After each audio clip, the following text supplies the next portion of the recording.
नमस्कार, जय जगन्नाथ, जय महालक्ष्मी। आज प्रथम पाड़ी गुरुवार माणबसा।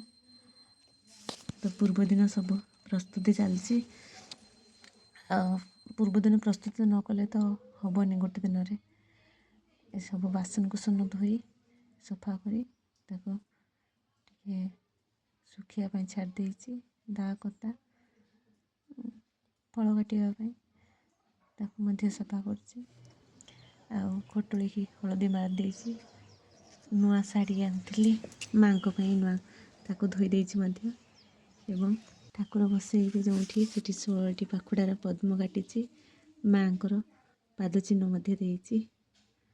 एवं झुंटी तो मत आसेनी तथापि चेष्टा करी झुंटी पकाइवाई।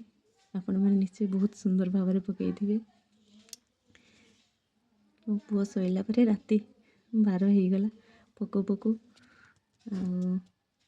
जहाँ जमी पारी पकई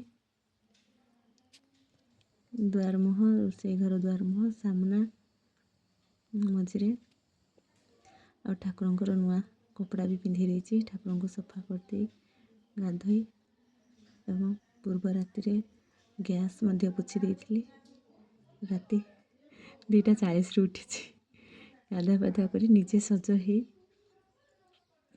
पूजा पाई प्रस्तुति आरंभ करवा। गाधोई सरला बेलू 3:25 है। ठाकुर को पूजा सारे।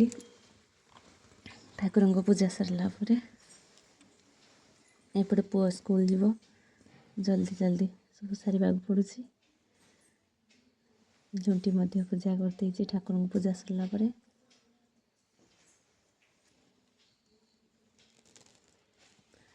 जो सांग मैंने नुआ जोड़ी होती प्लीज लाइक शेयर सब्सक्राइब करने को भूलिबेनी।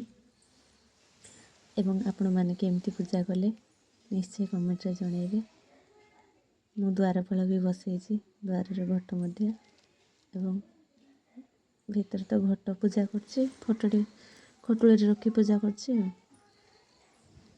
ओम भूर्भुवः स्वः तत्सवितुर्वरेण्यं भर्गो देवस्य धीमहि धियो यो न प्रचोदयात्। पूजा सरला बेलू 4:30 हो गला। 4:30 पर तथापि पूरा तो अंधार थाए। रही जय माँ लक्ष्मी, जय माँ लक्ष्मी, जय माँ लक्ष्मी।